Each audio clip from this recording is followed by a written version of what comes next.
تبارک و تعالیٰ نے انسان کو عقل سے نوازا ہے اور حیوان کو عقل سے نہیں نوازا ہے، لہٰذا اب انسان کی یہ ذمہ داری ہے کہ وہ اپنی عقل کا صحیح استعمال کرے، سوچے اور سمجھے، کیونکہ اللہ نے انسان کے اوپر جس شریعت کو، دین کو لاگو کیا ہے، جتنا ضروری انسان کے لیے اپنی جان، مال، عزت و آبرو کو بچانا ہے، اس سے بھی زیادہ انسان کو دین پر عمل کرنا ہے۔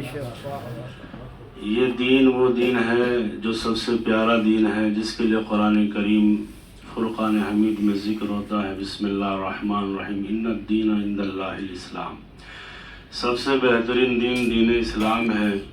لہٰذا اس دین کو لانے والے کا نام حضور سرور کائنات حضرت محمد مصطفیٰ صلی اللہ تعالی علیہ، اور اس دین کو بچانے والے کا نام حضرت امام حسین علیہ السلام ہے۔ اور اس دین کے آنے میں بڑی مشقتیں، محنتیں، تبلیغ، رہبریت، عنوانیت، اخلاقیت، عبادت، ریاضت، ساری چیزیں موجود ہیں، مگر جتنا آسان مسلمان سمجھتا ہے کہ میرے پاس جو یہ دین پہنچا ہے اتنی آسانی سے نہیں پہنچا۔ اس دین مبین کے پیچھے بہت بڑی قربانی ہے، جس میں سب سے بڑی قربانی شہدائے کربلا کی قربانیاں ہیں، اور یہ وہ قربانیاں ہیں جس میں اللہ تعالیٰ کا وعدہ ہے کہ ہم صاحب قربانی کو بھی زندہ رکھیں گے اور قربان ہونے والے کو بھی زندہ رکھیں گے۔ میں نے قرآن کریم کی جس آیے کریمہ کو آپ کے سامنے سرنامہ سخن قرار دیا ہے، یہ آیے کریمہ اسی بات کی طرف اشارہ کرتی ہے کہ جو لوگ اللہ کی راہ میں قربانی پیش کرتے ہیں، ہرگز ان کو مردہ نہ سمجھنا، بلکہ وہ زندہ ہیں اور اپنے پروردگار کی جانب سے رزق پاتے ہیں۔ وَلَا تَحْسَبَنَّ الَّذِينَ قُتِلُوا، جو لوگ اللہ کی راہ میں قتل ہو جاتے ہیں، قربان ہو جاتے ہیں، تو دین کے دو رخ میں نے آپ کی خدمت میں عرض کیے ہیں۔ پہلا رخ ہے دین کا آنا، دوسرا رخ ہے دین کو بچانا۔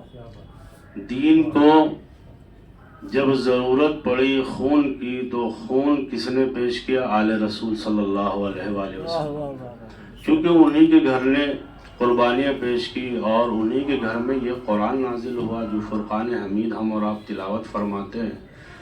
یہ قرآن کریم اور فرقان حمید ہی تشریح کر رہا ہے، یہ بتائے گا کہ میں کیا ہوں، اور وہ جو مجھ پر نازل کیا گیا ہے وہ بتائے گا کہ جن کے گھر میں میں آیا ہوں ان کی فضیلت کیا ہے، ان کا معیار کیا ہے۔ دیکھیں گے اگر ہم ملاحظہ کریں اور محسوس کریں، کیونکہ میں جو بات آپ کی خدمت میں عرض کرنا چاہتا ہوں وہ یہ ہے کہ کربلا کو ماننے کے لیے نہ سنی ہونا شرط ہے، نہ شیعہ ہونا شرط ہے، نہ بریلوی ہونا شرط ہے، نہ دیوبندی ہونا شرط ہے، بلکہ کربلا کو ماننے کے لیے، عمل کرنے کے لیے ایک سچا مسلمان ہونا شرط ہے۔ اگر کوئی انسان سچا مسلمان ہے، اگر واقع میں وہ آل نبی پاک صلی اللہ علیہ وسلم، اصحاب کرام کی زندگی پر عمل کرتا ہے، تو وہ واقعاً کربلا کو پڑھے گا، کربلا کو جانے گا، کربلا کے شہداء کے بارے میں جانے گا۔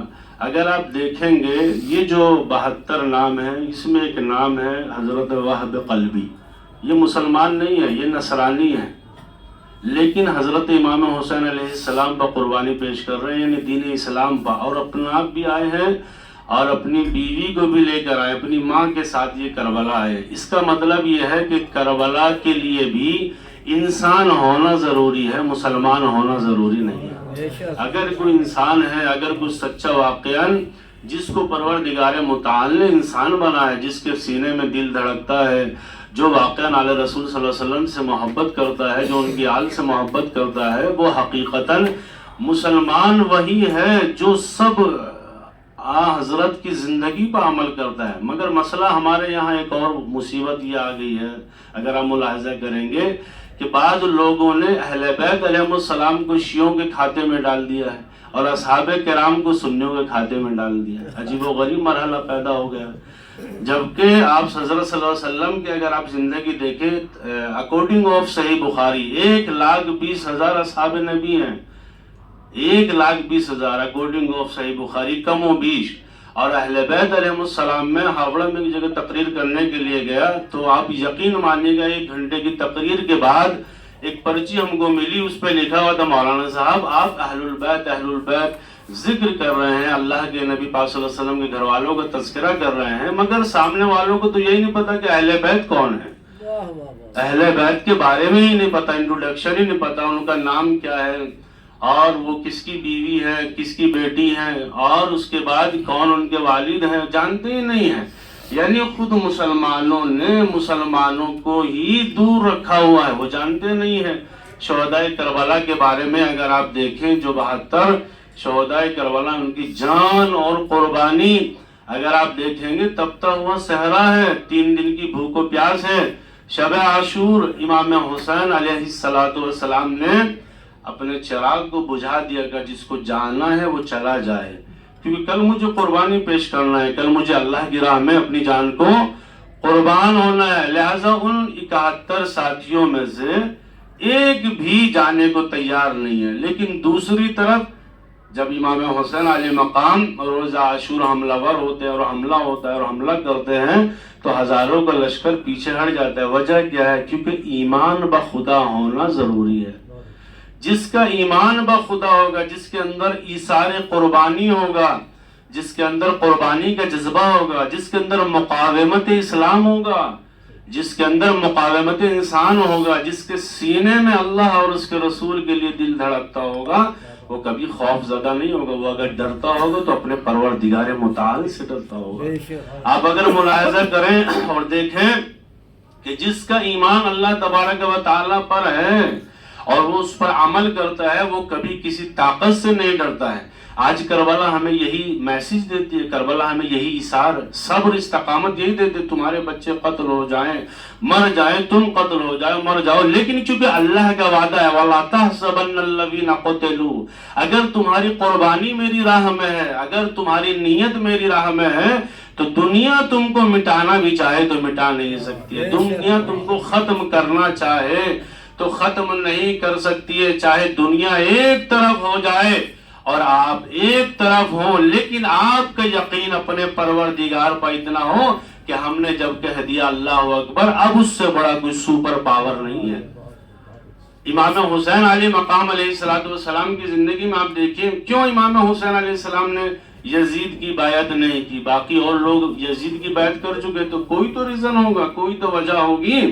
آل رسول پاک صلی اللہ علیہ وسلم جن کے لیے آپ حضرت حضور پاک صلی اللہ علیہ وسلم ارشاد فرماتے ہیں بسم اللہ الرحمن الرحیم ان الحسن والحسین سید شباب اہل الجنہ، یہ میرے حسن اور حسین جو میرے نواسے جنت کے سردار ہیں، اس سے بڑا مرتبہ کیا ہے؟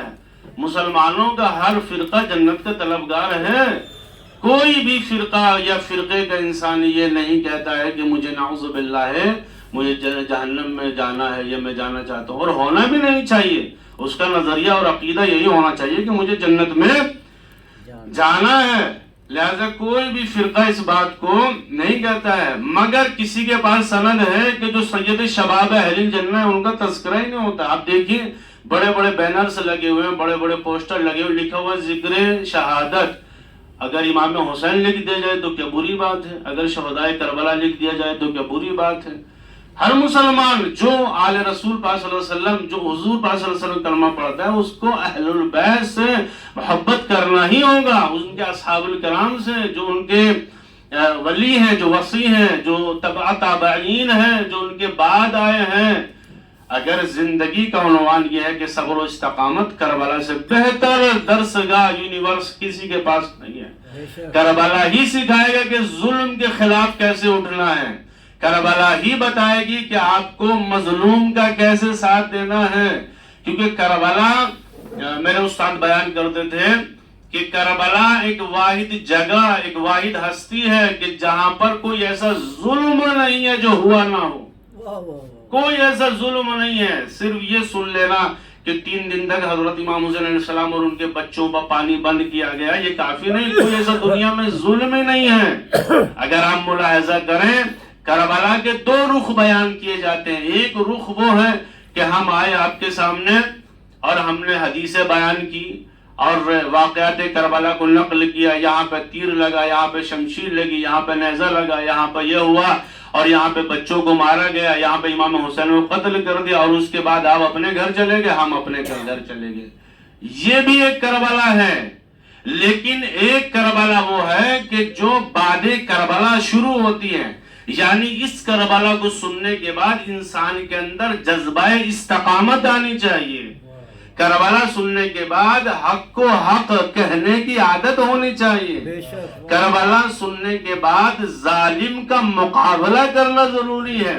اور اگر وہ کربلا ہمارے سمجھ میں آ گئی اور تمام مسلمانوں کے سمجھ میں آ گئی تو خدا کی قسم یہ اسرائیل اگر تمام مسلمان کھڑے ہو کر پیشاب کر دیں تو یہ بہہ جائے گا۔ واہ واہ، بے شک، کیا اس کی وجہ کیا ہے؟ کیونکہ کربلا کو اسی لیے لوگوں سے دور رکھا جاتا ہے اور اسی لیے زیادہ عبادت کی طرف توجہات دی جاتی ہے انسان کی، کہ تاکہ وہ توجہات سے دور رہے، اسی کو 5 وقت نماز میں ملوث رکھا جائے، اس کو نہ بتایا جائے۔ اور اگر پوچھ بھی لیا جائے کہ بھئی کربلا کی شہداء کے بارے میں بتا، اس کو نہیں پتا ہے، امام حسین کا نہیں پتا، امام حسن کا نہیں پتا، بی فاطمہ سلام اللہ علیہ کا نہیں پتا ہے، حضور پاک صلی اللہ علیہ وسلم کی ازواج کا نہیں پتا ہے، حضور پاک صلی اللہ علیہ وسلم کے اصحاب 4 خلفاء راشدین کے علاوہ جانتے ہی نہیں ہیں۔ عام حالت یہ ہو چکی ہے اذان گرامی کہ ابھی ہمارا اختلاف کربلا کا نہیں، ہم لوگ اپنے آپ کو مسلکوں کے ان چند لوگوں کے درمیان ٹریک ہو چکے ہیں کہ جو چاہتے ہیں کہ یہ بس ہمارے ہی دامن حیات میں رہے۔ کیوں ایسا ہے اذان گرامی؟ آپ دیکھیں، آپ نے کربلا دیکھی نہیں ہے، میں نے کربلا دیکھی نہیں ہے، مگر کربلا کو بڑے نزدیک سے پڑھا ہے اور سوچا ہے، بیان کرتے ہیں ذکر شہادت امام حسین علیہ السلام ہر چیز کو، مگر اگر آپ کو اپنی زندگی میں زندہ کربلا دیکھنی ہے تو اب یا فلسطین کے ماحول کو دیکھیے کہ پوری دنیا انسانیت ایک طرف ہے، کیا فلسطین کے جو لوگ ہیں کیا وہ مسلمان نہیں ہیں؟ کیا وہ کلمہ گو نہیں ہیں؟ مگر کوئی ان کا ساتھ دیتے ہیں حضور؟ اگر مسئلہ یہ بھی ہے کہ وہ مسلمان ہیں تو یہ تمام لوگ کیوں ساتھ نہیں دیتے؟ اس کی وجہ یہ ہے کہ کربلا پہ عمل کرنے والے بہت کم لوگ ہیں۔ اگر کربلا پہ عمل کیا ہوتا تو صبر و استقامت ہوتی، وہ اپنے محل سے باہر آتے ہیں۔ دیکھیں 2 ہی یونیورس ہیں دنیا میں کربلا کے بعد، ایک یونیورس کو یزیدی یونیورس کہا جاتا ہے، دوسرے یونیورس کو حسینی سلیبس اور یونیورس کہا جاتا ہے۔ یہ 2 ہی نظریے ہیں بعد کربلا۔ ایک مکتب کو یزیدی مکتب کہا جاتا ہے، دوسرے مکتب کو حسینی مکتب کہا جاتا ہے، اور ہر زمانے میں کوئی بھی یزیدی اٹھے گا تو حسین علیہ السلام کی زندگی پا عمل کرنے والا ہی انسان اس کا مقابلہ کرے گا۔ کیوں؟ کیونکہ اس کے پاس آئیڈیالوجی ہے۔ کربلا ایک یونیورس ہے، استقامت سکھاتی ہے اور شہادت کا جذبہ پیدا کرتی ہے۔ اگر انسان کے اندر شہادت کا جذبہ نہ ہو، اگر وہ شہادت کو اس طریقے سے اس لیول پہ جا کے نہ سمجھے تو کربلا کے علاوہ اس کے پاس کوئی ایک راستہ نہیں ہے۔ لیکن اس کو کربلا سے اتنا دور رکھا گیا کہ کربلا سنو گے تو تم شیعہ ہو جائے گا۔ عجیب و غریب مرحلہ ہے۔ اس میں شیعہ سنی بریلوی دیوبندی کا مسئلہ ہی نہیں، یہ تو قتل امام حسین، یہ حضور پاک صلی اللہ علیہ وسلم سے رشتہ کیا ہے امام حسین علیہ السلام کا؟ اب جا کر عام طور سے آپ مسلمان سے بات کیجئے، اکثر لوگوں کو معلوم ہی نہیں ہے۔ اس کی وجہ کیا ہے؟ اس کی وجہ بعض دفعہ خود ہمارے لائن کے لوگ ہیں اور بعض دفعہ جو ہے وہ خود عوام الناس کے لوگ ہیں۔ جو عوام الناس کے لوگ ہیں ان کو اس لیے دور رکھا گیا ہے کہ تاکہ ہم اپنی حکومت برقرار رکھ سکیں۔ اگر ہم نے ان کو علم دیا، اگر ہم نے ان کو بتایا تو حضور ہمارا یہ جو لوٹا پانی ہے یہ بند ہو جائے گا۔ اور جو ادھر کا آدمی ہے وہ اگر کربلا سنائے گا وہ اس لیے ڈرا ہوا ہے کہ تمہارے اوپر مہر نہ لگ جائے کہ تم اہل البیت علیہ السلام کا ذکر کر رہے ہو۔ اہل البیت علیہ السلام کا تعلق تمام امت مسلمہ سے ہے، تمام امت کے لوگوں سے، جو حضور پاک صلی اللہ علیہ وسلم کا کلمہ پڑھتا ہے، جو اللہ کی وحدانیت کی گواہی دیتا ہے، حضور پاک صلی اللہ علیہ وسلم کی شہادت گواہی دیتا ہے، ہر اس مسلمان کا رشتہ ہے۔ میں نے ایک نام آپ کے سامنے لیا، لیکن ہم لوگ ہر ایک چیز کو فرقوں میں بانٹ دیتے ہیں، یہ کیجئے گا تو ایسے ہوگا، یہ نہیں کیجئے گا تو ایسا ہوگا۔ ہم یہ کیوں چاہتے ہیں کہ ہر انسان ہم جیسا بن جائے؟ ہم یہ کیوں چاہتے ہیں؟ ہم یہ کیوں نہیں چاہتے ہیں اذان گرامی کہ انسان صحیح مسلمان بن جائے؟ ہم یہ کیوں نہیں چاہتے ہیں کہ ایک انسان صحیح دین پر عمل کرے؟ ہم چاہتے ہیں کہ نہیں، جیسے ہم ہیں ویسا ہی دوسرا انسان ہونا چاہیے. ہم اگر مثلا دیوبندی ہیں تو بس دوسرے سب دیوبندی ہونے چاہیے. ہم اگر شیعہ ہیں تو سب لوگ شیعہ ہونے چاہیے. تو میں یہ پوچھنا چاہتا ہوں کہ سب انسان حضور پاک صلی اللہ علیہ وسلم کے زمانے میں برابر تھے؟ کہ تمام صحابہ کرام کی منزلت قدر برابر تھی؟ ایمان کے درجے تھے. جو کمال تمام صحابہ کرام میں مولا علی کا ہے آپ کے سامنے تاریخ ہے عالم بشریت کا. تمام ہر ایک اصحاب نبی کی الگ الگ کمالات ہیں، الگ الگ درجے ہیں. کسی کا ایمان 10 درجے پا ہے، کسی کا 20 درجے پا ہے، کسی کا 30 درجے پا ہے، کسی کا کمال عبادت ہے، کسی کا کمال عرفان ہے. سب کے اپنے اپنے معیار ہے. تو ہم تمام مسلمان کیوں نہیں سمجھتے ہیں کہ جو جس منہج پائے؟ ہم یہ کیوں نہیں سوچتے ہیں کہ ہم فرقے بعد میں ہیں، امتی پہلے ہیں؟ بے شک. ہمارا سب سے بڑا مسئلہ اذان گرامی کربلا کے ایثار و صبر کا ہے. جو صبر ان بیویوں نے انجام دیا بعد شہادت امام حسین علیہ السلام، استقام سید حضرت زینب سلام اللہ علیہ کی قربانی، کہ جو اپنے دونوں بچے حضرت عون اور حضرت محمد کو لے کر آئی اور حضرت عبداللہ کی جانب سے ایک بچے کو قربان کیا اور ایک کو اپنے طرف سے قربان کیا. یعنی عالم انسانیت میں اگر آپ دیکھیں اور ملاحظہ کریں اور اس کے بعد یہ احساس کریں کہ کربلا میں جتنے بھی شہداء ہیں ان کی مائیں اپنے بچوں کو آمادہ کر رہی ہیں کہ کل روز عاشور ہے، کل آپ کو قربانی دینا ہے. ہم کر سکتے ہیں یہ کام؟ جتنا بڑا مولوی ہو، جتنا بڑا مفتی ہو، جتنا اپنے آپ کو بہت بڑے عالم اور نہ جانے افاضل کہنے والے انسان وہ کر سکتا ہے کہ اپنے بچے کو، وہ تو وہاں کا مرحلہ ہے. یہاں اگر یہ کہا جائے کہ تم کو یہاں جا کر قربانی کرنا ہے، اچھا یہ تو جان کی قربانی ہے کہ نفس کی قربانی دے سکتا ہے کوئی؟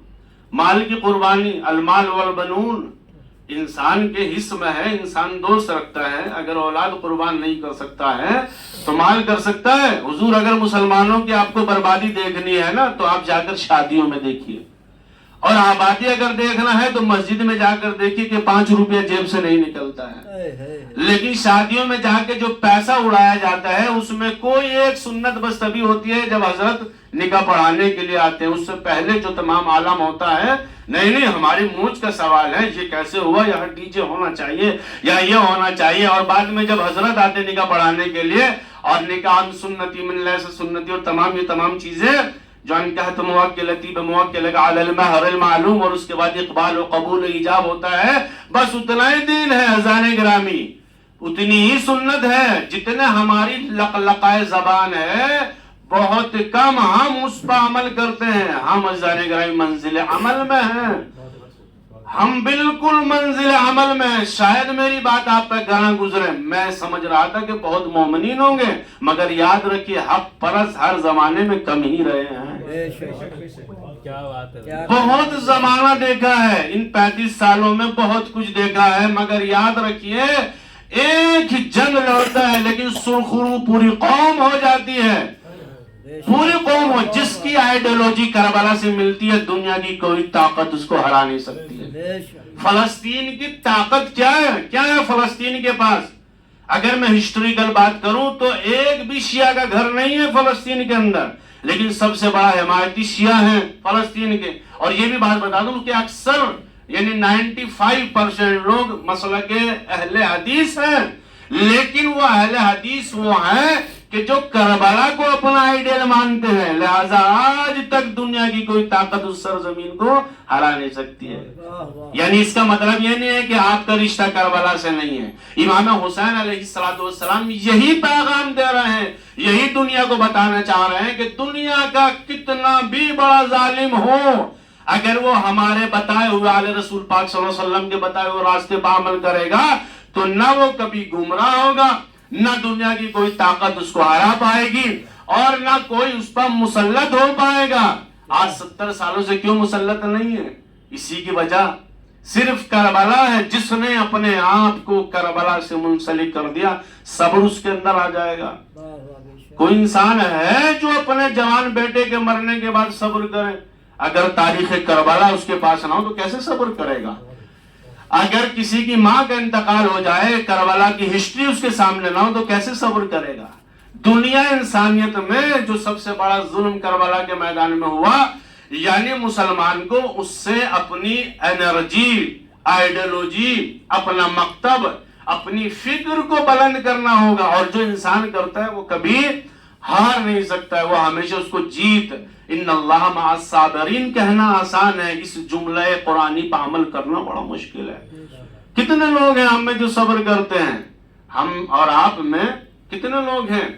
اور صبر بالنفس، کہ جہاں پر انسان کو یہ معلوم ہو جائے کہ یہاں جانے کے بعد میرے بچوں کو قتل کیا جائے گا، یہاں پر جانے کے بعد میری بیٹیوں سے چادریں چھینی جائیں گی، میرے جوان بیٹوں کو قتل کیا جائے گا، وہاں پہ جانے کے انسان جانے کے بعد رکے گا یا وہاں سے چلا جائے گا؟ کہ حضور ظاہری دنیا تو یہی کہتی ہے کہ کوئی بھی انسان یہاں پر نہیں رکے گا، انسان چلا جائے گا۔ کیوں چلا جائے گا؟ کہ ہر انسان کو اپنی جان پیاری ہوتی ہے، لیکن جو انسان اپنی زندگی کو اللہ تبارک و تعالیٰ کے حوالے کرتا ہے اس کے دل میں خوف نہیں ہوتا ہے۔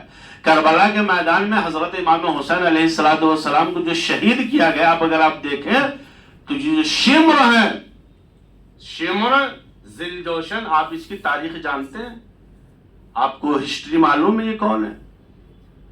علماء اکابر بیان کرتے ہیں، مقاتل بیان کرتے ہیں کہ یہ کوئی نارمل انسان نہیں ہے۔ میں توجہ چاہ رہا ہوں، میری طرف متوجہ رہیے گا، جو میں بالکل ہسٹریکل بات کر رہا ہوں، اور ایک جملے اور ایک جملے کا ذمہ دار ہوں، ایک لفظ کا ذمہ دار ہوں۔ یہ شمر یہ کوئی نارمل انسان نہیں ہے، یہ پڑھا لکھا انسان ہے۔ بعض علماء لکھتے ہیں کہ یہ حافظ قرآن ہے، یہ 3 حج کر کے بیٹھا ہوا ہے، یعنی 3 حج، یعنی حاجی ہے، اور عمر سعد سے یہ کہتا ہے کربلا کے میدان میں جو یزیدی لشکر عبید اللہ ابن زیاد کا سپہ سالار ہے، عمر سعد سے کہتا ہے کہ جلدی حسین ابن علی کو قتل کرو، مجھے جا کر نماز ادا کرنا ہے۔ میں بڑا جملہ عرض کر رہا ہوں کی خدمت میں، جلدی حسین ابن علی کو قتل کرو، مجھے جا کر نماز پڑھنا۔ پہلا حافظ قرآن، دوسرے حاجی، اور ایک حج نہیں 3 حج۔ اس کا مطلب یہ ہے کہ ایک ہے حافظ قرآن اور ایک ہے آل رسول جو محافظ قرآن ہے۔ محافظ قرآن، قرآن کس سے گھر میں نازل ہوا؟ کہ حضور پاک صلی اللہ علیہ وسلم کے گھر میں نازل ہوا، آپ صلی اللہ علیہ وسلم کے قلب مطہر پر قرآن نازل ہوا، آپ صلی اللہ علیہ وسلم کے روح مطہر نور نبی پاک صلی اللہ علیہ وسلم پر قرآن کریم نازل ہوا۔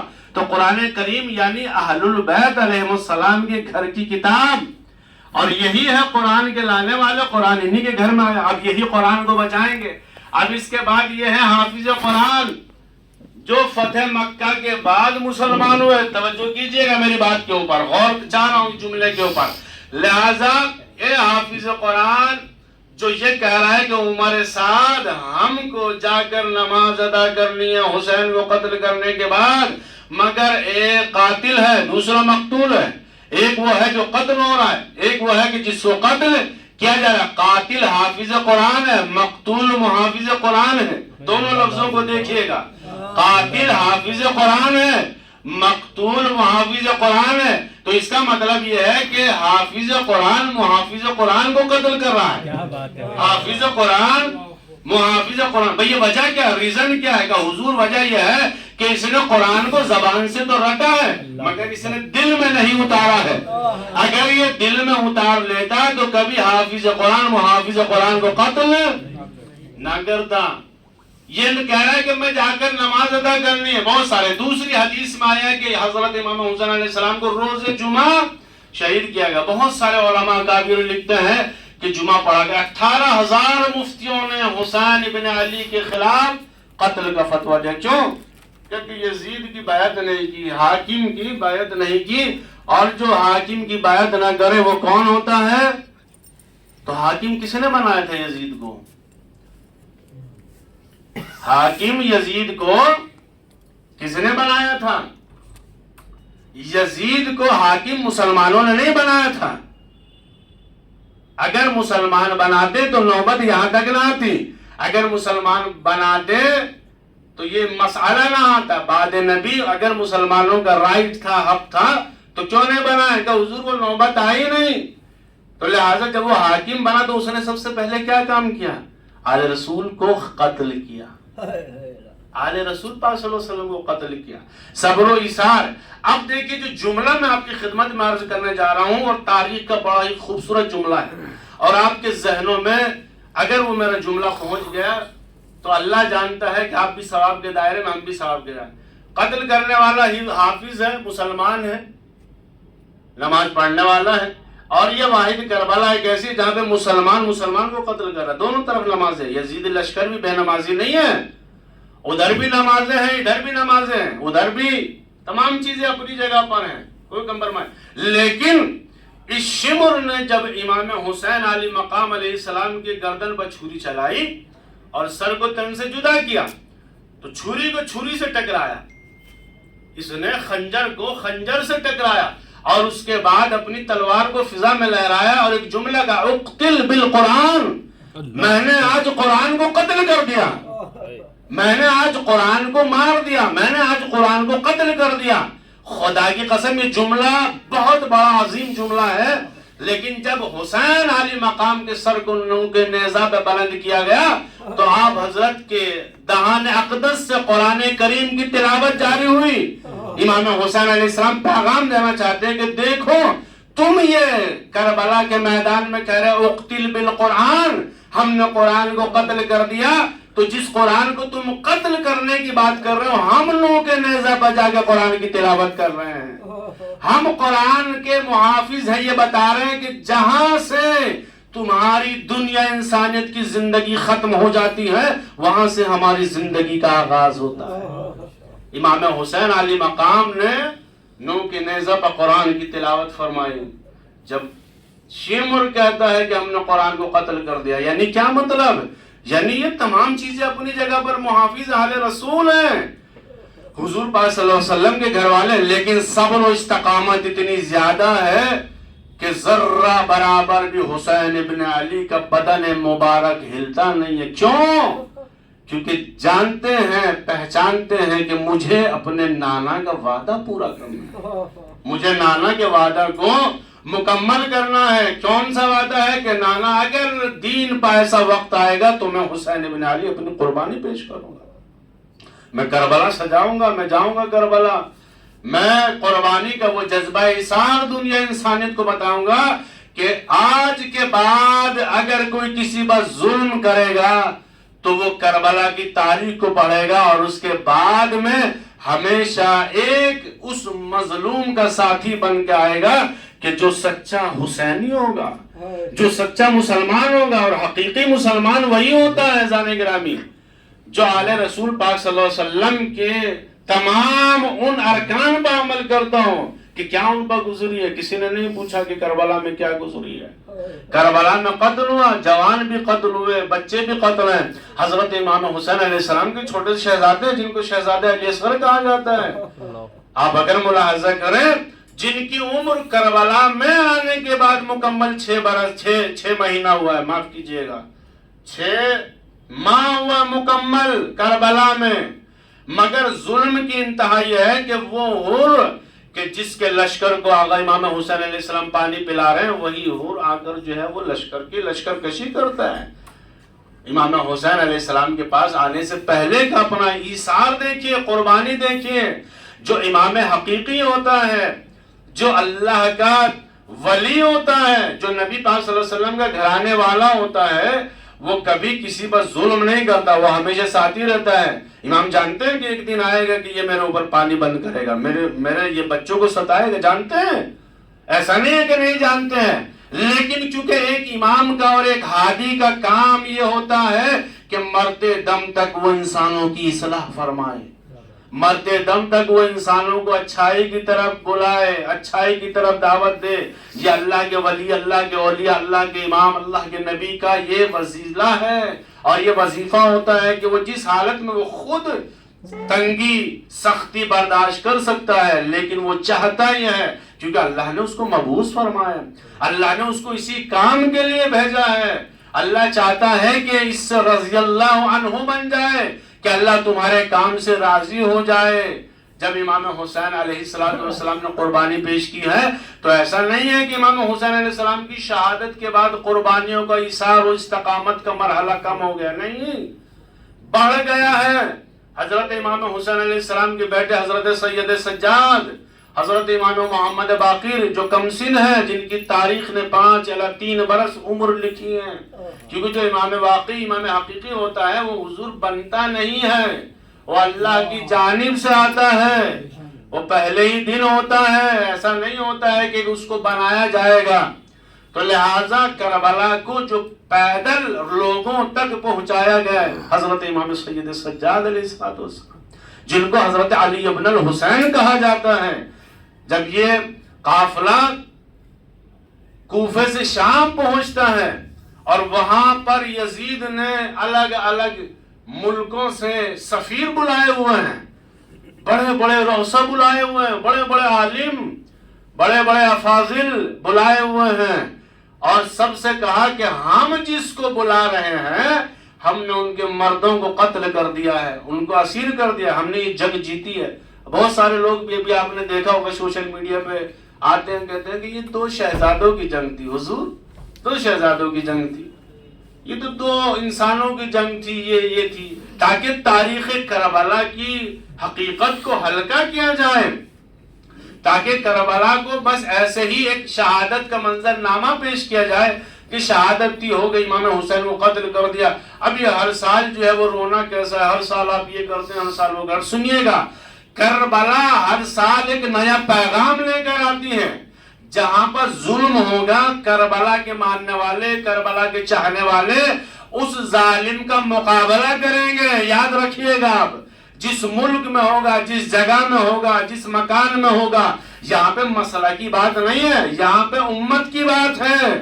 جہاں پہ امت میں کسی بھی انسان کو ظلم کا شکار بنا جائے گا، وہاں پہ ہر امت کے فرد پہ فرض ہو جائے گا کہ ہم اس کا مقابلہ کریں، ہم اس کے خلاف بات کریں۔ ہمارے اندر شاید 1000 اختلاف ہوں، لیکن ہم جب مذہبی پلیٹ فارم پائیں گے، کیونکہ یاد رکھیے گا ہمارا نبی ایک ہے، ہمارا کلمہ ایک ہے، ہماری کتاب ایک ہے، ہمارا قبلہ ایک ہے، مگر تعجب اس بات کا ہے کہ جن کے خدا ہزاروں ہیں وہ قوم ایک پلیٹ فارم پر ہے، اور جن کا خدا ایک ہے وہ قوم بکھری ہوئی ہے۔ عجیب و غریب مرحلہ ہے۔ کیوں؟ کیونکہ ہم ہر چیز کو اپنے آپ میں اپنی مرضی سے چاہتے ہیں کہ شریعت دین ہماری مرضی سے چلے، ہم چاہتے ہیں کہ نماز ہماری مرضی سے ہو، ہم چاہتے ہیں عقیدے ہماری مرضی سے ہو، شریعت ہماری مرضی سے ہو، ہم جب چاہیں جو چیز ہونی چاہیے۔ یاد رکھیے گا، شریعت نہ آپ کی نہ میری غلام نہیں ہے، ہم آپ شریعت کے غلام ہیں، ہر انسان شریعت کا غلام ہے۔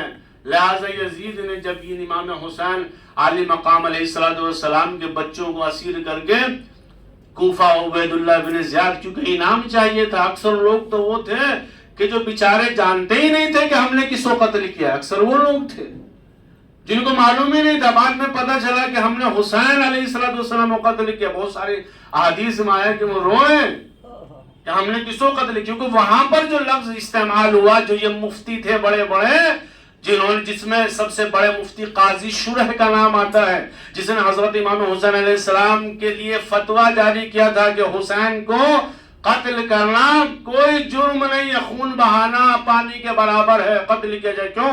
کہ حضور حاکم وقت کی خلاف ورزی کی ہے، لہذا قتل لوگ آمادہ ہوں گے۔ لوگوں نے گریہ شروع کیا، رونا شروع کیا، ہم نے کیا کیا۔ بعض لوگ ایسے تھے جن کو انعام چاہیے تھا۔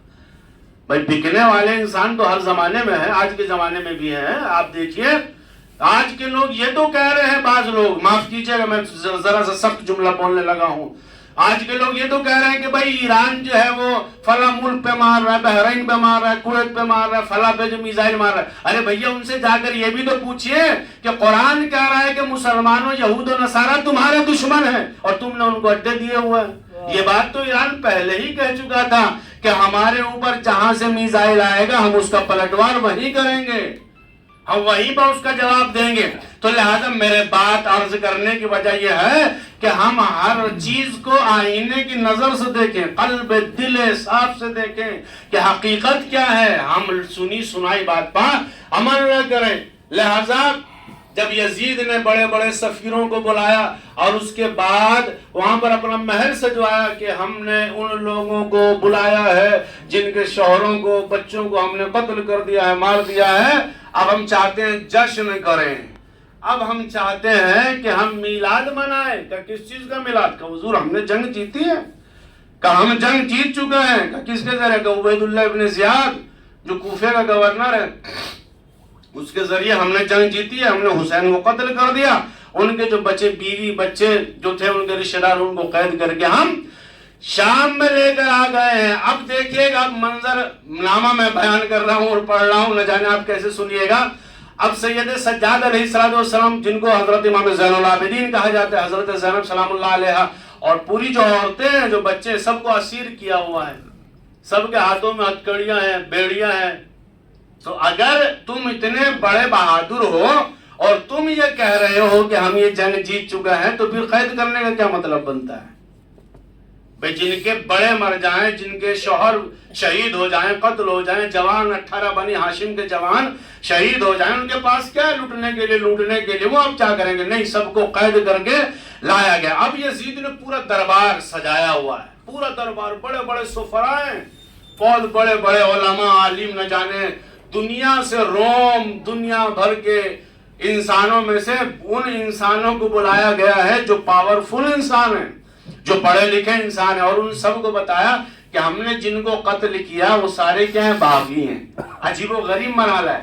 جن کے ہاتھوں پہ کلمہ پڑا ہے انہی کو باقی بتا رہا ہے. جن کے باپ دادوں کے ذریعے مسلمان ہوا ہے یزید، ان کو کیا کہہ رہے ہیں کہ یہ باغی ہیں اور یہ بغاوت کی، ہم نے ان کو قتل کر دیا. اب جب وہاں پہ پہنچنے کے بعد یزید نے اپنے خطبے بنانے اور سنانے شروع کیے کہ میں یہ ہوں، میرا خاندان وہ ہے، میرا اجداد یہ ہے، ساری چیزیں ہوئی. سید سجاد سنتے رہے. حضرت زینب سلام اللہ علیہ پورا تمام گھر والے. اب چونکہ انٹروڈکشن یہ عرب میں ایک رجس پڑھی جاتی تھی. یہاں پہ صاحبان رجس و مرثیہ خان موجود ہیں اور ہم سے ماشاءاللہ بہترین تاریخ کے حوالے سے بہترین قلم اور روشنی اور کتابت بہترین ہے. وہ جانتے ہیں رجس جو ہے وہ جب مد مقابل میں جاتے تھے تو رجس پڑھا جاتا تھا. یعنی رجس کہتے ہیں اپنا انٹروڈکشن کرانا. میں فلاں ہوں، میں فلاں ہوں، میرے باپ کا یہ نام ہے، میری ماں کا یہ نام ہے، میرے دادا کا یہ نام ہے، میرے پردادا کا یہ نام ہے، انہوں نے یہ کیا، انہوں نے یہ کیا، انہوں نے یہ کیا. جب یزید نے اپنا پورا شجرہ نامہ بتا دیا، کیونکہ دیکھیں یہ دو خاندان ہیں. ایک خاندان بنی ہاشم خاندان ہے جو حضرت امام حسین علیہ السلام کا خاندان ہے، اور ایک خاندان بنی امیہ ہے جو یزید کا خاندان ہے. لہٰذا وہ اپنے پورا مرثیہ اور رجس خانی جب پڑھنے کے بعد ختم ہو گیا اور بیٹھ گیا تو حضرت امام زین العابدین مخاطب ہوئے اور اس کے بعد کہا ہے یزید ہم نے تیری ساری باتوں کو سنا، اب میری بھی کچھ بات سن، مجھے بھی کہنے کا کچھ حق دے. بھائی میرا بھی رائٹ ہے، ظاہر سی بات ہے. تو نے سب کو بتایا کہ ہم باغی ہیں، تو نے سب کو بتایا ہم یہ ہیں، ہمارے جوانوں کو مارا، ہمارے بزرگوں کو مارا، یہ کیا وہ کیا، ساری چیزیں کی، میں فلاں ہوں، میں فلاں ہوں، میں نے یہ کیا، میں نے یہ کیا، میرے والد نے یہ کیا، میرے والد کے والد نے یہ کیا، ساری باتیں انہوں نے بتائی. اب سید سجاد نے کہا کہ مجھے حق ہے کہ میں بھی کچھ کہوں. اب ظاہر سی بات ہے یزید تو نہیں چاہ رہا تھا کہ یہاں پہ سید سجاد کچھ بولنے، کہیں ایسا نہ ہو کہ میری بات کھل جائے کہ میں نے کیا کیا، میں نے کس کو قتل کیا، میں نے کس کو مارا ہے، یہ تو چاہ رہا. مگر جو اس نے سفیر بلائے ہوئے تھے، بڑی توجہ سے سنیے گا، جو اس نے سفیر بلائے ہوئے تھے انہوں نے کہا ارے یہ تو بیمار ہے، پیروں میں بیڑیاں ہیں، ہاتھوں میں ہتکڑیاں ہیں، بندھا ہوا، یہ کیا کہے گا؟ یہ تو کچھ بھی نہیں کہہ پائے گا. کیا کہے گا؟ زیادہ سے زیادہ کہے گا کہ اپنے بارے میں بتایا کہ انہوں نے ایسے مارا، انہوں نے یہاں پہ ہمارے والد کو ایسے کیا، انہوں نے خنجر چلائے، انہوں نے تیر مارا، انہوں نے شمشیر ماری، انہوں نے بھالا مارا، یہی بتائے گا نا، اور کیا بتائے گا اس کے علاوہ. مگر یزید کو یہ پتا نہیں تھا کہ سید سجاد اب کیا کہنے والے ہیں، اب حضرت امام زین العابدین کیا بات کرنے والے ہیں. اب جب ان سفراء نے کہا یزید سے تو یزید راضی ہوا کہ ٹھیک ہے، کیا کہنا چاہتے ہو بولو، بیان کرو. اب سید سجاد علیہ السلام نے بیان کیا. جیسے ہی یزید نے اپنا انٹروڈکشن کرایا اپنا اور اپنے خاندان کا، ویسے ہی ہو بہو سید سجاد علیہ السلام نے اپنا انٹروڈکشن کیا بیان کیا. اپنا انٹروڈکشن کہ انا مکہ انا مدینہ، کہ ہم ہی مکہ والے ہیں، ہم ہی مدینہ والے ہیں، ہم ہی ہیں جن کے بابا کو علی کہا جاتا ہے، ہم ہی ہیں کہ جن کے باپ کو حسین حسن. آخر میں سید سجاد کہتے ہیں کہ ہم ہی ہیں کہ جو محمد ہمارے نانا و دادا ہیں. اب یہ تمام انٹروڈکشن سننے کے بعد وہ جو سارے سفراء آئے تھے، سفیر آئے تھے، انہوں نے کہا کہ یہ تو اپنے آپ کو کہہ رہا ہے کہ محمد کے جانشین ہوں میں، یہ تو کہہ رہا ہے کہ میں حضرت علی کا پوتا ہوں، میں حسین کا بیٹا ہوں، میں حسن کا ہوں، تو کیا تم نے اپنے ہی کلمہ پڑھنے والے کو قتل کر دیا ہے؟ عجیب و غریب مار رہے ہیں. سید سجاد انٹروڈکشن اپنا کرا رہے ہیں، لیکن مار یزید پہ پڑھ رہی ہے، کیونکہ پوری دنیا جانتی ہے کہ بھئی محمد کون ہے، حضور پاک صلی اللہ علیہ وسلم. پوری دنیا جانتی ہے پروفیٹ محمد صاحب صلی اللہ علیہ وسلم کو. لہٰذا پوری دنیا جب جانتی تھی، جب انہوں نے کہا کہ ہم ہی ہیں کہ جو مکہ و مدینہ کے مالک ہیں، ہم ہی ہیں جو علی ابن ابی طالب ہیں، ہم ہی ہیں جو حسن اور حسین ہیں، ہم ہی ہیں جو محمد آل محمد ہیں، ہم ہی ہیں جو اہل البیت ہیں. اب یہ سارے سفیر کھڑے ہو گئے کہ یزید تم نے تو ہم کو یہ بتایا تھا. اب جیسے یزید نے دیکھا کہ یہ ماحول درہم برہم ہونے جا رہا ہے اور یہاں پر لوگ میری مخالفت میں اتر رہے ہیں، تو کچھ مؤذنوں کو بلایا. ابھی اذان کا وقت نہیں ہوا ہے، ابھی اذان کا وقت نہیں ہے. آپ یہ سمجھے کہ فجر کا ٹائم ہے، ظہر کا ٹائم ہے، عصر کا ٹائم ہے، مغرب کا، عشاء کا، ابھی کوئی بھی اذان کا ٹائم نہیں ہے. لیکن یزید بھی بڑا چالو انسان تھا، دیکھا کہ یہ سفراء میرے مخالفت میں، یہ سارے سفیر میرے اگینسٹ میں چلے جائیں گے، ان کو پتہ چل جائے گا کہ میں نے حسین کو یعنی آل رسول کو قتل کیا. تو اس نے ان مؤذنوں سے کہا کہ تم بیجا اذان شروع کر دو. اب ان مؤذنوں اذان شروع کر دی. وہاں یزید کا دربار سجا ہوا ہے، صبر و اقامت ہے کہ سید سجاد علیہ السلام جو حضرت امام زین العابدین ہیں، جیسے ہی مؤذن نے کہا اللہ اکبر اللہ اکبر، انہوں نے اپنا خطبہ بند کر دیا اور اس کے بعد نیچے بیٹھ گئے، بڑی غور سے اذان کو سننے لگے. اللہ اکبر اللہ اکبر. ابھی اذان کا وقت نہیں ہوا ہے، لیکن مؤذنوں سے کہا، اب کیونکہ حاکم تو ہے، ان کی نظر میں ان کو تو پیسہ چاہیے، اور بے وقت اذان دینا شروع کر دیا. اب جیسے ہی کہا مؤذن اللہ اکبر اللہ اکبر، مؤذن نے کہا اشہد ان لا الہ الا اللہ. سید سجاد بڑی آسانی سے، بڑے آرام سے حضرت امام حسین علیہ السلام کے فرزند بڑی آسانی سے سن رہے ہیں، اللہ کی گواہی دے رہی ہیں. اور اللہ کی گواہی اشہد ان لا الہ الا اللہ، میں گواہی دیتا ہوں. جیسے ہی مؤذن نے کہا اشہد ان محمد رسول اللہ، اب سید سجاد علیہ السلام کھڑے ہو گئے اور اس کے بعد یزید کی طرف اشارہ کیا. یزید یہ بتا کہ تو جو کہہ رہا تھا کہ ہم کون ہیں، اب بتا کہ اس اذان میں تیرے نانا کا نام ہے یا میرے نانا کا نام ہے؟ تو کہہ رہا تھا کہ ہم کون ہیں، ہم باغی ہیں، تو محمد ہم میں سے یا محمد تم میں سے؟ محمد کے وارث ہم ہیں کہ تم ہو؟ ارے تم وہ ہو کہ جنہوں نے ہمارے ہاتھوں پہ کلمہ پڑھا ہے، ہمارے باپ دادا نے کلمہ پڑھا ہے. لہٰذا جیسے ہی کہا اشہد ان محمد رسول اللہ، مخاطب ہوئے اور اس کے بعد کہا کہ یہ ہمارے نانا ہے، یہ محمد رسول اللہ صلی اللہ علیہ وآلہ وسلم کون ہے؟ ہمارے اجداد، ہماری نسل سے. لہٰذا جیسے ہی دیکھا یزید نے، یہ تو بڑا عجیب و غریب منظرنامہ ہو گیا، لیکن پھر بھی استقامت کی، پھر بھی صبر کیا، اور اتنا زیادہ صبر کیا کہ جہاں پر اسلام کی بات آئی وہاں پر اسلام کا پہرے داری فرمائی ہے. وہاں پر بھی یہ کہا کہ تم ظاہری مسلمان ہو، یہ نہیں کہا کہ تم مسلمان نہیں ہو، لیکن یہ بیان کیا کہ مسلمان کی علامت کیا ہوتی ہیں. بہت سارے لوگ آ جاتے ہیں کہ یزید کو برا نہ کہو، 3 کام ہم بیان کریں گے اگر یزید مسلمان کہنے کے لائق ہے. انکل سے آپ بھی مسلمان ہیں، اپنی 3 سالہ حکومت میں حضور آپ دیکھیے گا، ہسٹریکل بات عرض کر رہا ہوں، 3 کام کیے ہیں، اونلی 3 کام، اور وہ 3 کام اس کے دائرہ اسلام سے بھی خارج کرتے ہیں اور مسلمان ہونے سے. سب سے پہلا کام، یزید نے حضرت حسین علیہ السلام کو اور ان کے بچوں کو قتل کیا. تو کیا کوئی مسلمان علیہ رسول صلی اللہ علیہ وسلم کو قتل کر سکتا ہے، ان کے گھر والوں کو قتل کر سکتا ہے؟ کہ حضور ان کی تو بات چھوڑ دیجیے، آپ نارمل بھی کسی انسان کو قتل نہیں کر سکتے ہیں، اور اگر آپ کو قتل کر دیا گیا تو حضور خون کا بدلہ خون ہے. سب سے بڑا جرم یزید کا یہ ہے کہ اس نے آل رسول پاک صلی اللہ علیہ وسلم کو قتل کیا. دوسرا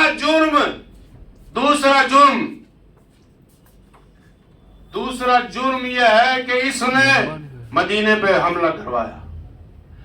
اللہ کے نبی پاک صلی اللہ علیہ وسلم مسجد نبوی میں 3 دن تک گھوڑے گدھے بندھوائے، حملہ کیا، 1000 عورتوں کو بغیر نکاح کے جنگ حرہ وجود میں آئی، اور مدینے میں آزاد بغیر نکاح کے لوگوں کو حاملہ کر دیا گیا، جن سے حرام بچے پیدا۔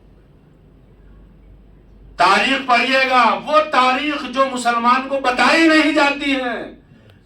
دوسرا کام کہ اس نے مدینے پہ حملہ، مسجد نبوی میں 3 دن تک اذان نہیں ہوئی ہے۔ کیا کوئی مسلمان حاکم ایسا کر سکتا ہے؟ لیکن صبر و استقامت، یہ سارے منظر بنی ہاشم نے اپنی آنکھوں سے دیکھے ہیں، یہ سارے منظر اہل البیت نے اپنی آنکھوں سے دیکھے ہیں، یہ سارے منظر جو مروان کو خط لکھا یزید نے کہ حسین بن علی سے بیعت لیجئے، مروان نے حسین بن علی کو بلایا، مدینے کا گورنر تھا حسین بن علی علیہ السلام کو بلانے کے بعد کہا کہ تم میری بیعت کرو، میری بیعت ہی یزید کی بیعت ہوگی۔ امام حسین علیہ السلام فرماتے ہیں کہ میں تجھ جیسے کی نہ اس جیسے کی بیعت نہیں کر سکتا ہوں۔ صبر کریں گے، استقامت کریں گے، اسلام پر قربانی کا نذرانہ پیش کریں گے، مگر تم جیسوں کی بیعت نہیں کریں۔ کیوں نہیں کی امام حسین نے بیعت؟ بہت سارے لوگ کہتے ہیں امام حسین علیہ السلام بیعت کر لیتے سارا ہی مسئلہ حل ہو جاتا، نہ خود شہید ہوتے اور اسلام تو بچا ہی ہوا تھا۔ کہاں بچا ہوا تھا اسلام؟ یزید چاہتا تھا کہ اذان میرے مطابق ہو، نماز میرے مطابق ہو۔ ایک صاحب ہم سے ٹرین میں کہنے لگے کہ حضور اگر امام حسین بیعت کر لیتے تو کیا ہوتا؟ ہم نے کہا سنیے، اگر امام حسین بیعت کر لیتے تو جمعے کی نماز بدھ کو پڑھی جاتی، شراب دین میں جائز ہوتی۔ کیوں جائز ہوتی؟ جو خود شراب پیتا ہے، جو شراب میں مست ہو کر نماز پڑھ رہا ہے، تو وہ جائز کرے گا کہ نہیں کرے گا؟ عجیب و غریب مرحلہ ہے، میری سمجھ میں نہیں آتا ہے کہ لوگ کیسے نہیں سمجھتے ہیں۔ ارے بھئی ایک گھر والا ایک باہر والا، فرق ہوتا ہے۔ ایک نفس رسول ہے، ایک رسول کے نفس ہے، جان ہے، ایک وہ ہے جو کلمہ پڑھا رہا ہے، ایک وہ ہے جو کلمہ پڑھ رہا ہے۔ کیوں نہیں سمجھ پاتا ہے؟ زمین اور آسمان کا فرق ہے۔ ایک وہ مسلمان ہے جو رسول پاک صلی اللہ علیہ وسلم کے نفس ہیں، ایک وہ ہے کہ جو اسلام قبول کیا۔ زمین اور آسمان کا فرق ہے۔ ایک وہ ہے جو سید و سادات آپ صلی اللہ علیہ وسلم کے گھر سے نسبت ہے، ایک وہ ہے جو نارمل ہے، فرق ہے۔ ایک وہ ہے کہ جو اصل مال ہے، ایک وہ ہے جو ڈی ہے۔ زمین اور آسمان کا فرق ہے۔ آل رسول میں فرق یہی سب سے بڑا ہے کہ ہم کو ان کا احترام کرنا، کیونکہ وہ نبی پاک صلی اللہ علیہ وسلم کے گھر والے ہیں، اور ہم اور آپ کون ہیں؟ باہر والے ہیں۔ ہم نے اسلام ان سے لیا ہے، دین ان سے لیا ہے، شریعت ان سے لی ہے، عقیدے ان سے لیے، اخلاق ان سے لیے، کردار ان سے لیا ہم نے۔ ہوتا کوئی نماز پڑھتا ہے اس دنیا میں اگر آل رسول نماز نہ پڑھتے، اگر حضور پاک صلی اللہ علیہ وسلم نماز نہ پڑھ کے دکھاتے، کون نماز پڑھتا؟ اگر یہ نماز بچائی ہے تو کربلا میں امام حسین علیہ السلام نے بچائی ہے۔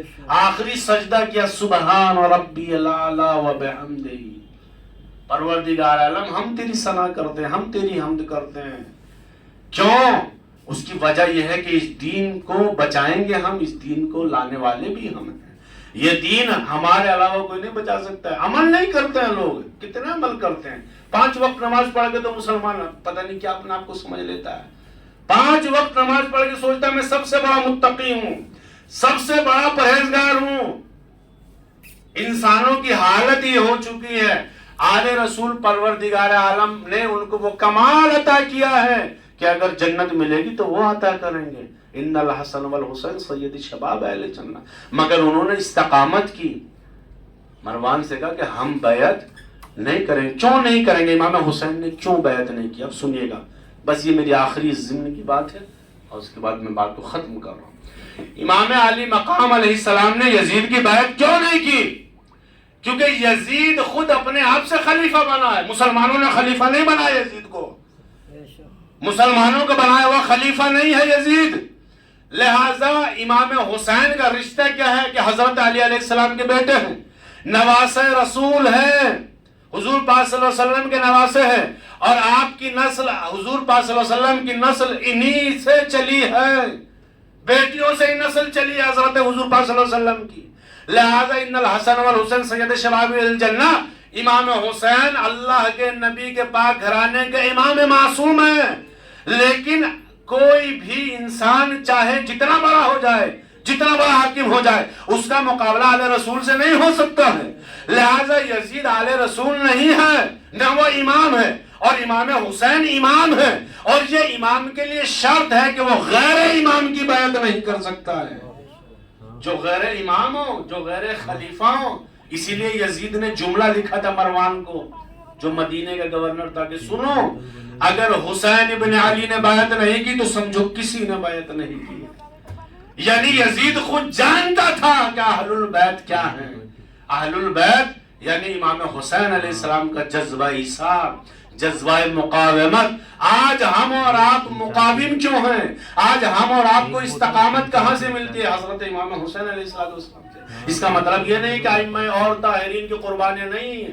ہر ائمہ طاہرین کی قربانی اپنی جگہ پر ہے، ہر ائمہ طاہرین کی جانفشانی اپنی جگہ پر ہے، ہر اصحاب کرام کی قربانی اپنی جگہ پر ہے، ہر اللہ کے ولی کی قربانی اپنی جگہ پر ہے، لیکن جو شہید اعظم ہے اس کو حسین ابن علی کہا جاتا ہے۔ جو سب سے بڑی قربانی ہے، جو سب سے بہتر دنیا انسانیت میں قربانی ہے، اور وہ صبر و ایثار ہے۔ یہاں قربانی کے ساتھ اتنا بڑا صبر ہے اور اتنا بڑا ایثار ہے، اپنے بچے قربان کر دیے، اپنی بہنوں کی چادریں قربان کر دی اس اسلام کے لیے۔ حسین نے کچھ بھی نہیں بچایا اس اسلام کے لیے، یعنی اس اسلام کی وجہ سے اپنے آپ میں کچھ بھی نہیں بچایا، سب قربانی۔ جوان اپنے حضرت علی اکبر علیہ السلام جیسے کڑیل جوان کی شہادت پیش کی، حضرت علی اصغر علیہ السلام جیسی قربانی پیش کی، اور محمد حضرت قاسم علیہ السلام۔ وقت نہیں ہے، ایک ایک قربانی کے لیے 2-3 دن چاہیے کہ بیان کریں، کہ ہسٹریکل اور لوجیکل باتیں جو ہوتی ہیں وہ ہر انسان کی سمجھ میں نہیں آتی ہیں۔ ہر ایک چیز کو فرقے کی نظر سے نہ دیکھیے، ہر ایک چیز کو مسلمان کی نظر سے دیکھیے، ہر ایک چیز کو اسلام کی نظر سے دیکھیے۔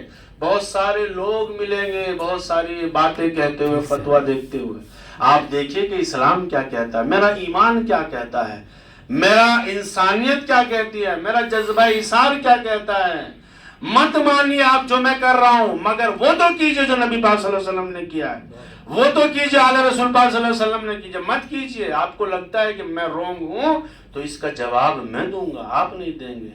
ہر انسان قبر میں اپنا جواب دے گا، آپ اپنے طریقے سے۔ ضروری نہیں ہے کہ اگر آپ مثال کے طور پہ میں ایک عمل انجام دیتا ہوں آپ بھی دیں، نہیں، آپ اپنے طریقے سے، اپنے ایمان دل افروز طریقے سے آ کر آپ آنسو بہائیں، گریہ کریں کہ آپ کو بے جرم و خطا قتل کیا گیا ہے۔ آخر حسین کی خطا کیا تھی کہ اس کو قتل کیا گیا؟ حسین علیہ السلام کا جرم کیا تھا؟ کیا اس نے یزید کا کھیت چھینا تھا؟ کیا گھر چھینا تھا؟ اگر بیعت کرنا ہی جرم ہے تو دنیا میں بہت سارے لوگ ہیں جو بہت سارے انسانوں کی بیعت نہیں کرتے تھے، لیکن یزید جانتا تھا کہ حسین ابن علی وہ شخصیت ہے جو نواس رسول ہے، جو نفس رسول ہے، جو حضور پاک صلی اللہ علیہ وسلم کی گود میں بیٹھ کر کھیلے ہیں، جو پنجتن پاک ہیں، جو رحمت للعالمین کے شہزادے ہیں۔ ان کا کرم اور فضیلت اگر کوئی پہچاننا چاہتا ہے تو آئے کربلا کے میدان میں پہنچے اور اس کے بعد سلام کرے، السلام علیکہ یا ابا عبداللہ۔ کربلا انسان کو جینا سکھاتی ہے، کربلا ایک تمدن ہے، کربلا ایک انسیت ہے، کربلا ایک معیار ہے، کربلا ایک وہ مکتب ہے جو انسان کو آزادی دلاتی ہے۔ سید مقاومت سید علی خامنئی کا جملہ ہے، اگر تم نے اپنی زندگی کو اللہ کے حوالے کر دیا، اب دنیا کی طاقت تمہیں کوئی ختم نہیں کر سکتی۔ اور جب ہم نے کہہ دیا کہ اللہ اکبر، یعنی اب اس سے بڑا کوئی سپر پاور نہیں ہے۔ کل کا یزید بھی یہی کہتا تھا کہ مجھ سے بڑا سپر پاور نہیں ہے، آج کا امریکہ اسرائیل بھی یہی کہتا ہے۔ لہٰذا کل حسین نے اس کا مقابلہ کیا ہے اور آج حسین والے و مسلمان اس کا مقابلہ کریں گے۔ والسلام علیکم ورحمۃ اللہ وبرکاتہ۔ ماشاء اللہ، بہت ہی مفصل اور پرمغز تقریر سماعت فرما رہے تھے۔ یقیناً کربلا کے واقعات جو ہیں صبر اور قربانی کا پیغام